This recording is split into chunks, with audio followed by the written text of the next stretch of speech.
Bienvenue sur la route des proches aidants, une émission dont l'objectif est de démontrer le rôle des proches aidants, particulièrement concernant ceux œuvrant auprès d'aînés touchés par la maladie d'Alzheimer ou de toute autre maladie apparentée.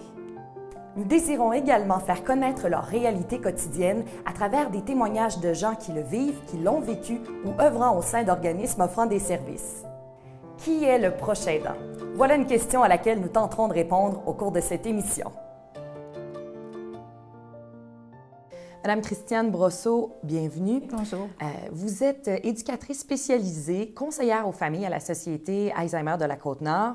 Comment vous définissez un proche aidant? Bien, en fait, un proche aidant, c'est toute personne qui apporte un soutien, que ce soit de façon continue ou occasionnelle, sans rémunération, qui veille au bien-être puis à la qualité de vie d'une personne qui est en perte d'autonomie ou qui a une incapacité. Donc, il peut s'agir soit d'un conjoint, un membre de la famille, un ami. C'est aussi une personne qui est significative, qui a un lien affectif et aussi souvent une proximité géographique avec la personne aidée. Le proche aidant, chez nous, la coopérative, on le définit par la personne qui vient en aide à une personne souvent âgée qui est en perte d'autonomie. Chez nous, le proche aidant qu'on vise surtout, ce sont les personnes qui aident une personne qui a perte d'autonomie à long terme, donc maladie dégénérative souvent telle que l'Alzheimer. Ce sont généralement, dans 70% des cas, des femmes âgées qui sont proches aidants, mais ce sont aussi dans certains cas des hommes, des gens plus jeunes, des enfants qui viennent en aide à ces personnes-là. Mais tous ont un point en commun, ils sont devenus proches aidants par la force des choses. Généralement, ce n'est pas une chose qu'ils ont décidé par eux-mêmes, mais ce sont les événements, la maladie qu'a vécu un parent qui les a amenés à devenir proches aidants. C'est souvent une personne dans la famille qui va vraiment prendre sur ses épaules la charge de proche aidant. Ce n'est pas 10 personnes différentes. Vraiment, ce qu'on constate chez nous, il y a une personne qui voit, par exemple, que sa mère souffre d'Alzheimer, puis qui va aller l'aider. Puis c'est elle qui va prendre en charge toute la gestion quotidienne des activités de sa mère, qui va lui donner un coup de main. Autant du volet financier que du volet entretien de la maison, sortie, faire les courses, tout va être... C'est cette personne-là qui va porter la charge sur ses épaules. Puis, c'est comme, je vous dirais, les membres de la famille s'habituent à cette situation-là. Puis plus la maladie de la personne évolue, plus la charge devient lourde. Et c'est là qu'on entre en ligne de compte pour aider ces gens-là. Des personnes qui aident leur conjoint ou leur conjointe, pour eux, c'est comme naturel d'apporter de l'aide. Puis, à ce moment-là, ils ne se voient pas comme proches aidants. C'est comme naturel, c'est comme un devoir d'apporter à notre conjoint ou à notre conjointe. Nous venons de voir qui sont les proches aidants du point de vue des intervenants et professionnels. Écoutons maintenant quelques témoignages de gens qui vivent la situation de proches aidants. Avec moi, Mme Danielle Duguay, qui est proche aidante auprès de son oncle et de sa tante. Mme Duguay, pour vous, c'est quoi un proche aidant? Bien, j'ai envie de vous dire que, d'abord, c'est quelqu'un qui peut être disponible à n'importe quel moment du jour ou de la nuit. Quand on m'a parlé d'une proche aidante pour les personnes âgées, je n'avais jamais réalisé que c'est ce que j'étais en réalité, parce que c'est pas un choix que j'ai fait. C'est parce que je le devais à la vie d'être une aidante envers ces deux personnes-là. Ils restent dans la même ville que vous. Vous allez leur rendre visite environ combien de fois par semaine? Je m'efforce d'aller une fois par semaine, leur apporter une petite surprise, puis leur raconter, même si ma tante s'en souvient plus dès que j'ai le dos tourné. Mais c'est pas grave. Pendant que je suis là, ça a l'air de l'intéresser, puis c'est ça. Ça me dit que c'était moi de faire ça, puis c'est bien correct. Vous vous occupez de certaines tâches aussi? Ou? Je m'occupe de leur commission, de leurs finances. Exemple, d'aller chercher le courrier parce qu'eux autres, leur courrier est ramassé par l'institut où ils demeurent, les deux instituts où ils demeurent.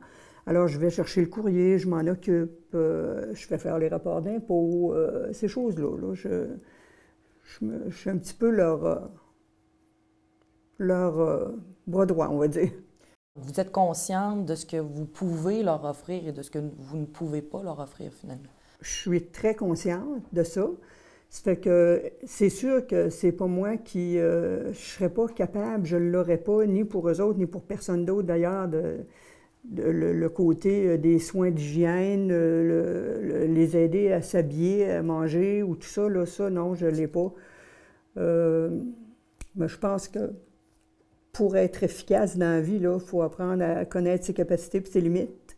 Le côté psychologique avec eux autres, je suis pas pire. Puis le côté où ils aiment beaucoup, de quoi ils aiment beaucoup parler, bien, c'est des débuts de leur vie à eux autres, là. Puis comme je suis pas mal au courant de ça, parce que j'aime beaucoup la généalogie, puis les histoires de famille et tout ça, ça fait que je peux embarquer ça facilement. Est-ce que c'est difficile par moment de voir leurs conditions évoluer dans le temps? Je peux pas dire que physiquement, c'est ça qui est le plus apparent. C'est, je vais dire moralement ou mentalement, là. Ma tante a 93 ans, puis encore hier, j'allais la voir, puis elle me disait que... Mais là, parce qu'elle était professeure elle aussi, mais là, faut que je me dépêche parce que bientôt l'école va recommencer, là, tu sais. Mais c'est ce bout-là, là, des choses comme ça. Faut qu'on prenne ça en riant parce que sinon, ça serait bien trop pénible, là. Puis lui, pourtant, dans la vraie vie, c'était pas comme ça depuis que je l'ai connu, depuis ma tendre enfance, là. Là, il est agressif. Tout le monde le vole, il chiale après des choses. Non, tu sais, je peux pas faire ci parce que il bougonne. Mais c'est pas grave, c'est sûr qu'il y a des fois que c'est déplaisant, puis je m'en vais chez nous en me disant, bon, ben, ça sert à rien de s'arrêter sur des choses sur lesquelles on peut pas travailler parce que ça changera rien. Mais c'est ça, on s'en remet. Puis quand je mets dans une balance ce que j'ai reçu, puis ce que je donne, je pense que j'en aurai encore pour quelques années à donner. Donc, Madame Jacqueline Giroux, vous avez été longtemps proche aidante auprès de votre mari. Comment vous définissez un proche aidant? Je crois que ça dépend un peu là, de la relation que nous avons avec la personne qui est atteinte. Quand c'est un conjoint, comme dans mon cas, moi, c'était mon conjoint, donc j'étais un proche aidant, on pourrait dire comme naturel, comme on les appelait, comme on disait anciennement, aidant naturel. Maintenant, un aidant, un proche aidant, ça peut être aussi pour un ami, une connaissance. J'étais aussi aidante pour une dame qui avait travaillé chez moi pendant plusieurs années, 15 ans. Et j'étais aidante pour elle. Je lui avais promis qu'à sa retraite, que quand elle vieillirait, je m'occuperais d'elle. Elle n'avait personne. À quel moment, justement, vous l'avez réalisé vraiment que là, vous étiez proche aidante? Peut-être c'est quand la personne ne prend plus d'initiative du tout, là. C'est surtout ça, je pense, qu'on s'aperçoit que quand on est habitué avec quelqu'un qui le fait, puis que cette période-là arrive, ça dépend des gens, il y en a qui c'est ça en premier, ou le manque d'orientation, des choses. Là, on s'aperçoit que, quand on s'aperçoit que notre personne ne pourra pas vraiment vivre par elle-même, là, qu'elle ne pourrait pas, dans une situation donnée, là, il y arriverait quelque chose, puis peut-être que là, ça serait dangereux. C'est là qu'on réalise qu'on est aidant. On s'aperçoit que notre personne ne peut plus, à plein temps, là, prendre soin d'elle-même. Là. Qu'à un moment donné, quand la mémoire part ou que la connexion ne se fait pas, bien, elle est vulnérable. C'est quoi les tâches que la condition de votre mari vous a amené à faire au quotidien? Bien, au quotidien, ça se fait très, très graduellement. C'était même, comme on dit, pernicieux, là, parce qu'on ne s'en aperçoit pas, hein, graduellement. Ça se fait petit à petit.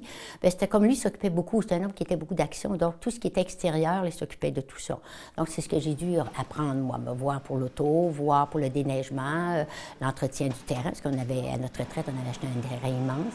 On avait tout aménagé avec plan d'eau, un bassin, des bassins, tout ça. Donc, c'était beaucoup de soins.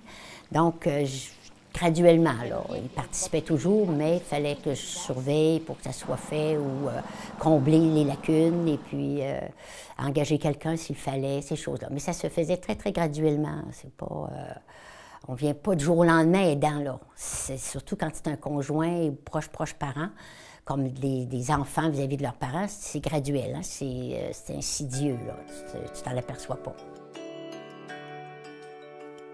Nous constatons que les proches aidants d'aînés touchés par la maladie d'Alzheimer ou toute autre maladie apparentée ont plusieurs visages. Un conjoint, un proche parent, un ami, homme ou femme. Gratuitement, ils offrent des tonnes de services au rythme de quelques heures par semaine ou à temps plein. Ils effectuent des corvées domestiques, ils administrent des soins, voient aux finances. Bref, ils jouent un premier rôle dans la vie de quelqu'un, mais aussi dans notre système de santé. Et les organismes dans tout ça. Leur appui est essentiel auprès des proches aidants qui se retrouvent parfois démunis face aux nombreuses responsabilités. Si vous êtes ou connaissez un proche aidant, n'hésitez pas à contacter votre CLSC ou l'Appui Côte-Nord qui offre services et support.